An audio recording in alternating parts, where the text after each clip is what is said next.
Niners, baby! Get the easy dub over the Arizona Cardinals. I'm so excited. Let's talk about it. 35-16 was the final score. Christian McCaffrey, Brock Purdy, Brandon Ayuk. Those are the three names. The only names we really need to talk about today. Because for one, CMC, Mr. MVP candidate right now. 4 touchdowns on the day. 3 on the ground, 1 in the air, 106 yards rushing, 70 yards receiving. He's a monster. Brandon Ayuk also had 6 catches for 148. It's actually wild that Ayuk went off like that after being a week off with a shoulder injury because Debo didn't even have a catch. We didn't even need Debo Samuel today. And again, if you have George Kittle on your fantasy team, RIP, because he only had 1 catch today. Didn't even matter. Brock Purdy was 20 of 21 for 283, a passing touchdown and a rushing touchdown. Super efficient, making good throws down the field, throwing the ball with anticipation and trust in his receivers. He's a good quarterback. Every single week, he impresses me a little bit more and more. The chemistry that he has with Ayuk, the chemistry that he has with Debo and McCaffrey, and just honestly, whomever he throws the ball to, even Ray McCloud. He was throwing it to a spot. Ray was there, caught the ball. I mean, it was beautiful. It's beautiful. You can truly see Purdy is leading his squad, and everybody around him is super talented, super selfless, and more than willing to do whatever it takes to get that dub.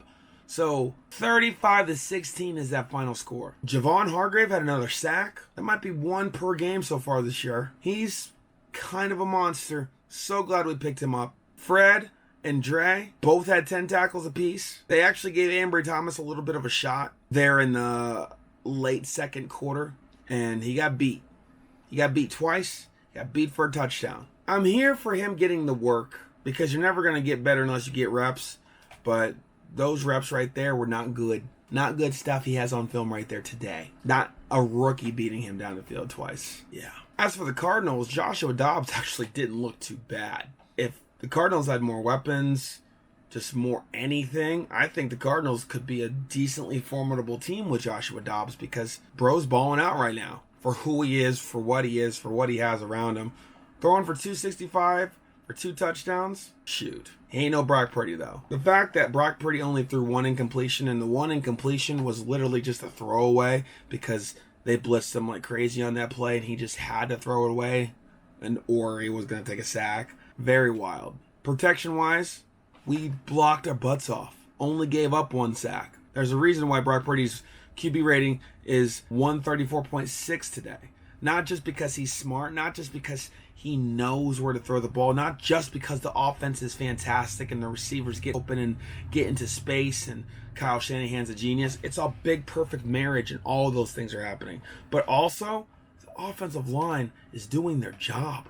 Not only are they doing really good run blocking, they're doing really good at pass blocking. They're giving Brock Purdy the adequate time so he can look down the field and make the best decisions possible. So today was a great day. Happy to be a Niners fan right now. We're heading into huge game territory next week. We play the Dallas Cowboys.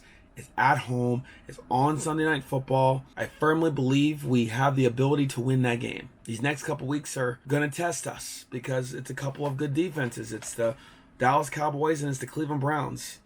Home and then away. So we're going to find out real quick who we are in 2023. I'll tell you who we are. We're the number 1 team in the league, and that's all there is to it.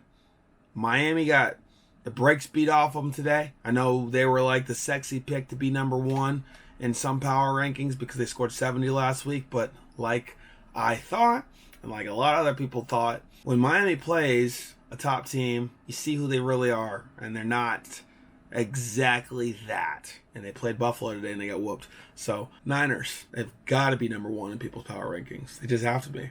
Literally have to be, unless you're just a hater, and that's fine. We need those too. But if you want to talk about anything in regards to the 49ers, football as a whole with the NFL world today, comment down below and we'll talk about it. Until the next one, peace.